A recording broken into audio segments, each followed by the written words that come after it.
Washington, this is VOA News.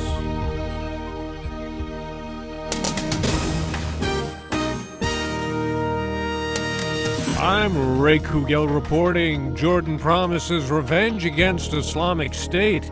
Jordan is vowing a strong and earth-shaking response to the death of a Jordanian pilot captured by Islamic State militants after a video surfaced online appearing to show him being burned alive. Jordan's King Abdullah also addressed his nation from Washington, where he cut short a visit to return to Amman, saying the killing of the pilot, Muath al-Kaseasbeh, will make the nation more united. News agencies quoted security sources as saying Jordan plans to execute within hours the Iraqi woman whom Islamic State had demanded Jordan release. Sajida al-Rishawi already was on death row in Amman for her role in a 2005 suicide bombing. Graphic images purporting to show the Jordanian pilot's murder were released Tuesday, but Jordanian state TV said he'd been dead since January 3rd. President Barack Obama says the video is just one more indication of the Islamic State's viciousness and barbarity. It, I think, will redouble the vigilance and determination on the part of a global coalition to make sure that they are degraded and ultimately defeated. At least one person was killed and two others injured when a roadside bomb exploded in Egypt's second-largest city, Alexandria.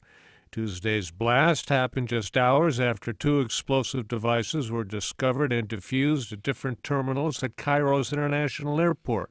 There's been no claim of responsibility for any of those incidents.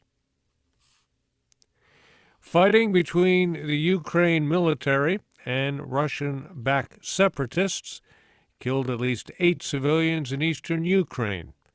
Ukraine's military says 5 of its soldiers were killed and 27 wounded in the latest violence.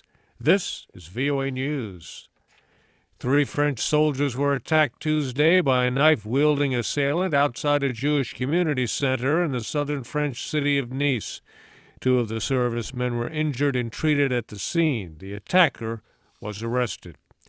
A United Nations investigation into alleged Israeli war crimes against the Palestinians is running into some trouble.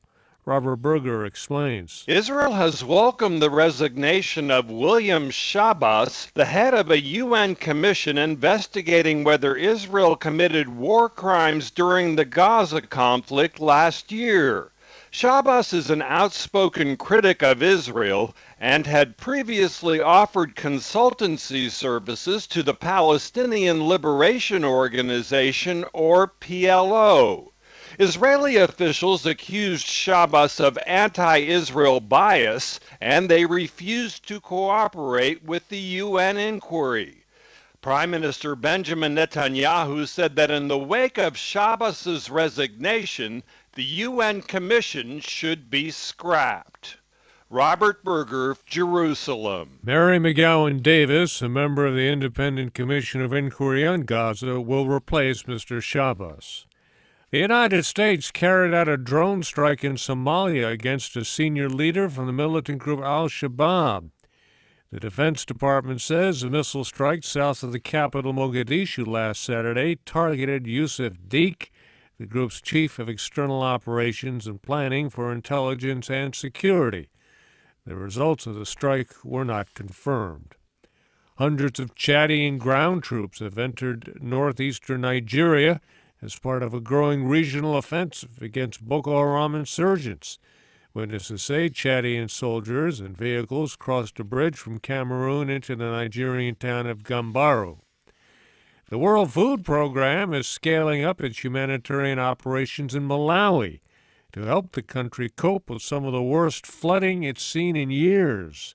Lisa Schlein has details. Aid agencies have been trying to help the more than 600,000 people affected by the flooding since Malawi's president declared 15 of the country's 28 districts a disaster.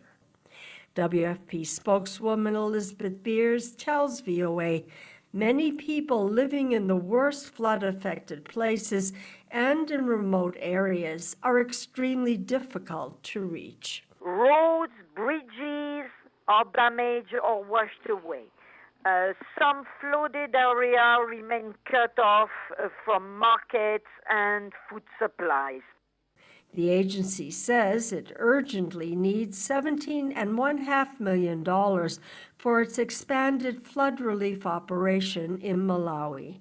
Lisa Schlein for VOA News, Geneva. The top UN court, the International Court of Justice, ruled Tuesday neither Croatia nor Serbia committed genocide during the 1990s Balkan Wars. That's when Croatia broke away from Yugoslavia. I'm Ray Kouguell in Washington. That's the latest world news from VOA.